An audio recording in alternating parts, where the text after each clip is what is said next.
Good morning, শুভ সকাল। আজকে June মাসের 19 তারিখ, বৃহস্পতিবার। এখন সকাল 10টা বাজে। বাংলা বছরে আষাঢ় মাসের আজকে 3 তারিখ। আজকে দুর্দান্ত আষাঢ়ের একটা দিন। উথাল পাথাল উথাল পাতাল বাতাস, মেঘলা আকাশ, দারুণ একটা ওয়েদার। আমি সকালে থেকে কাজ করতে করতে একদম কি বলবো, বোর হয়ে এখন হাঁটতে বেরিয়ে গেছি 11টার সময়। এই বাতাসে এবং এই ওয়েদারে যেটা হয়েছে কয়েকদিনের ভীষণ গুমোট গরম, ভ্যাপসা ভাবটা কেটে গেছে। পারফেক্ট একটা বর্ষাকালের ওয়েদার। বর্ষাকাল সবে শুরু হয়েছে এবং এবারে বর্ষা কিন্তু খুব দারুণভাবে এসছে। এবং এই উথাল পাতাল বাতাসে আমার মনে হচ্ছে পাগলা হাওয়ার বাদল দিনে পাগল আমার মন জেগে ওঠে, চেনা সোনার কোন বাইরে যেখানে পথ নাই নাই রে, সেখানে অকারণে যাই ছুটে। এই কারণেই ঘর থেকে ছুটে বেরিয়ে এসেছি। একটু ব্রেক নিচ্ছি। বিকেলে অবশ্য আমাদের রেকর্ডিং আছে, আলিবাবা এবং 40 চোরের দ্বিতীয় পর্বের রেকর্ডিং। সেটা নিয়ে বিস্তারিত কথা বলবো। আমি আছি গুলশান সোসাইটি লেক পার্কে। গুলশান সোসাইটি লেক পার্কটাও দারুণ। কয়েকদিনের বৃষ্টিতে গাছগুলো ঘন সবুজ হয়ে গেছে। আপনারা দেখতে পাচ্ছেন সবুজ গাছ, লেক, এরকম সুন্দর একটা রোমান্টিক ব্রিজ। অবশ্যই প্রায় দুপুরবেলা এই গরমের মধ্যে পার্ক মোটামুটি খালি, সেরকম কেউ নেই এখন। এটা বোধহয় হিজল গাছ, তাই তো?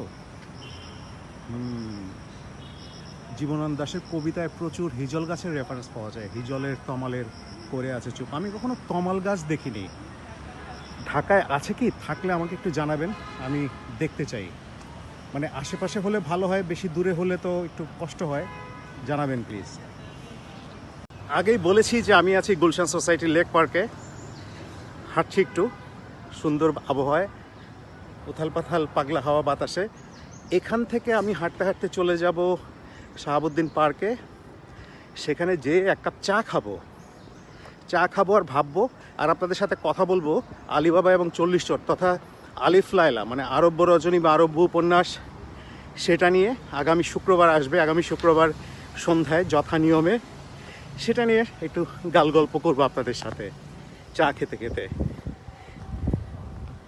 পার্কের এই রাস্তাটা দারুণ।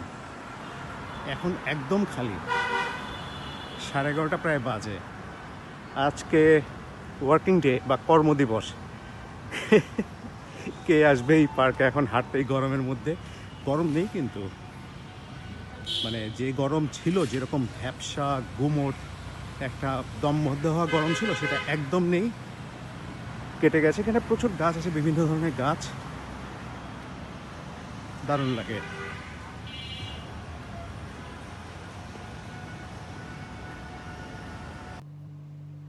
আবার আসলাম ঘন্টাখানেক হেঁটে হুটে, বাসায় ফিরে আসলাম।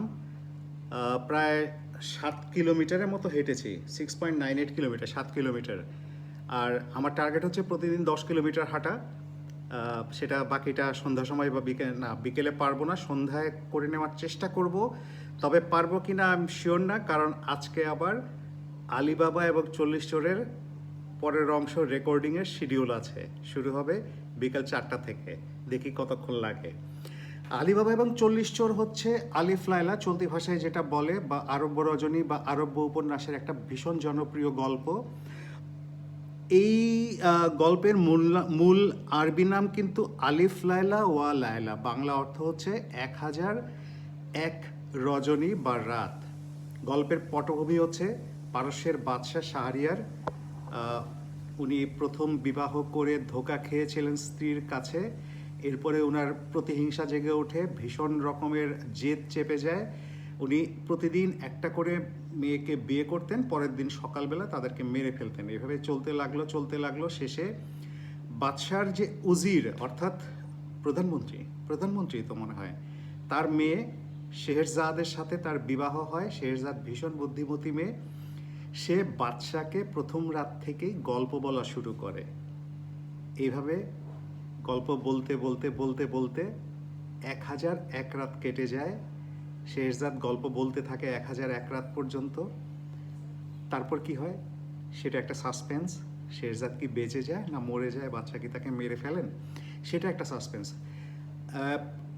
সো এইটা থেকে একটা জিনিস বোঝা যায় যে এই যে আলিফ লায়লা বা আরব্য রজনীর গল্প, সেটার মূল জায়গাটা হচ্ছে পারস্য থেকে, এবং ক্রমশ পারস্য থেকে এটা আরবের দিকে যায় এবং আরবের নানান উপকথা, নানান গল্প এর সাথে জোড়া হয়ে একটা কমপ্লিট প্যাকেজে দাঁড়ায়, যেটাকে আমরা এখন আলিফ লায়লা বা আরব্য রজনী বা আরব্য উপন্যাস বলি। এই গল্পগুলো কিন্তু শুধুমাত্র রাজা, বাদশাহ বা ভূত, জিন, অলৌকিক এরকম গল্প না, অসংখ্য সাধারণ মানুষের গল্প আছে এখানে। সাধারণ মানুষের জীবন, জীবন সংগ্রাম, স্বপ্ন, মিথ্যা, সত্য, লোভ, দ্বন্দ্ব, হিংসা, প্রতিহিংসা, জেলাস, সব কিছু মিলিয়ে দুর্দান্ত দুর্দান্ত গল্প আছে। যে কারণে আজকে থেকে প্রায় 1200 বছর আগে লেখা হলেও এই গল্পগুলো এখনো দোর্দণ্ড প্রতাপে টিকে আছে। অসংখ্য সিনেমা, টিভি সিরিয়াল, নাটক, এই গল্পের ভিত্তিতে নানান ধরনের গল্প সংকলন ইত্যাদি ইত্যাদি হয়েছে সারা পৃথিবী জুড়ে। আগেই বলেছিলাম যে পারস্য থেকে শুরু, সেখান থেকে আরব, আরব থেকে ইউরোপ, ইউরোপে যাওয়ার পরে যাওয়ার মানে হচ্ছে যে এই গল্পটা সারা পৃথিবী জুড়ে ছড়িয়ে যায় এবং এখন পর্যন্ত আজকে 2025 সাল এই গল্পগুলো মানুষকে কিন্তু আনন্দ দিচ্ছে, গল্পগুলো কিন্তু শিক্ষা দিচ্ছে। এই যেমন ধরেন আলিবাবা এবং 40 চোর, এই গল্পের এই চরিত্রটা, আলিবাবা কিন্তু সাধারণ মানুষ, একজন সাধারণ কাঠুরে। সে কাঠ কেটে, বন থেকে কাঠ কেটে শহরে এনে বিক্রি করে জীবন নির্বাহ করে, জীবন চালায়, তার সংসার চালায়, সাধারণ মানুষ। কিন্তু এই গল্পের ভেতরে, মানে এই গল্প শুধু না, মোটামুটি প্রত্যেকটা গল্পের ভেতরে কিন্তু অন্তর্নিহিত মেসেজ আছে, অর্থ আছে, যে বেশি লোভ করা যাবে না, সত্য কথা বলতে হবে, সৎ পথে থাকতে হবে, ইত্যাদি ইত্যাদি। তো এই গল্পগুলো আমরা ছোটবেলা থেকেই পড়েছি, আমরা ছোটবেলা থেকেই এই গল্পগুলোর সাথে পরিচিত। আলিবাবা 40 চোর তো বটেই, আলাউদ্দিনের আশ্চর্য প্রদীপ, সিন্দাবাদ নাবিকের অভিযান, এরকম নানান গল্প কিন্তু আমরা পড়েছি, আমরা কিন্তু পরিচিত।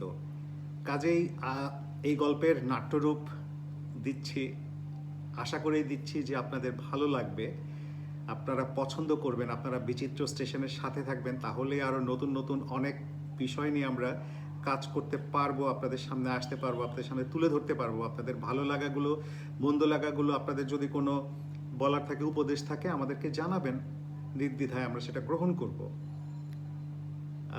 আরেকটা কথা আমি বলতে চাই যে একটু ফিজিক্যাল ফিটনেসের দিকে নজর দিবেন, হাঁটবেন, পরিমিত আহার করবেন। অনেকে আছে যে ওজন কমানোর নেশায় খাবার বাদ দিয়ে দেন, বা খাবারের কোনো একটা বিশেষ কিছু বাদ দিয়ে দেন। যেমন ধরেন অনেকে কার্ব ডায়েট করেন, কার্বোহাইড্রেট বাদ দিয়ে দেন, অনেকে ইন্টারমিডিয়েট ফাস্টিং করেন, ইত্যাদি ইত্যাদি। কিন্তু আমার কথা যেটা, যেভাবে আমি নিজেকে ফিট রাখি, আমার বয়স প্রায় 54 শেষ হয়ে যাবে সেপ্টেম্বরে, যেভাবে ফিট রাখি সেটা হচ্ছে যে আমি নিয়মিত শরীরচর্চা করি। শরীরচর্চা বলতে আমি হাঁটি, দৌড়াই, কিছুটা ফ্রি হ্যান্ড এক্সারসাইজ করি, এবং আমি নিয়মিত এবং পরিমিত আহার করি, এবং আমি সময় মতো খাই খুব। এটা একটা, আমার মনে হয় একটা বড় ব্যাপার। আমি কিন্তু কোনো খাবার বাদ দিই না, ব্যালেন্স ডায়েট খাই। আমি ভাত খাই, আমি রুটি খাই, মাছ, মাংস, সবজি, ফল, আমি মাখন খাই, দুগ্ধজাত দ্রব্য, পনির খাই, চিজ খাই, কিন্তু মোটামুটি পরিমিত খাওয়ার চেষ্টা করি। মাঝে মাঝে অপরিমিত হয়, মাঝে মাঝে হাবিজাবি খাওয়া হয়, সেটাও পার্ট অফ লাইফ। তবে মোস্ট ইম্পর্টেন্ট হচ্ছে যে আপনি পরিমিত খাবেন এবং নিয়মিত শরীর চর্চা করবেন, একটু হাঁটবেন 40 minute, 30 minute, but regular activity করবেন। এভাবেই আপনি মানসিক এবং শারীরিকভাবে কিছুটা সুস্থ থাকতে পারবেন। আর বিচিত্র স্টেশনের গল্প শুনবেন, বিচিত্র স্টেশনের গল্প কেমন হয়, কেমন লাগে, আমাদের আরও কোন কোন জায়গায় ভালো করা উচিত, কোন কোন জায়গায় খারাপ হচ্ছে, কোন কোন জায়গায় একেবারেই হচ্ছে না, সেগুলো আমাদেরকে জানাবেন। ভালো থাকবেন, সবাই সুন্দর থাকবেন, সুস্থ থাকবেন, শুভেচ্ছা রইল, আবার দেখা হবে।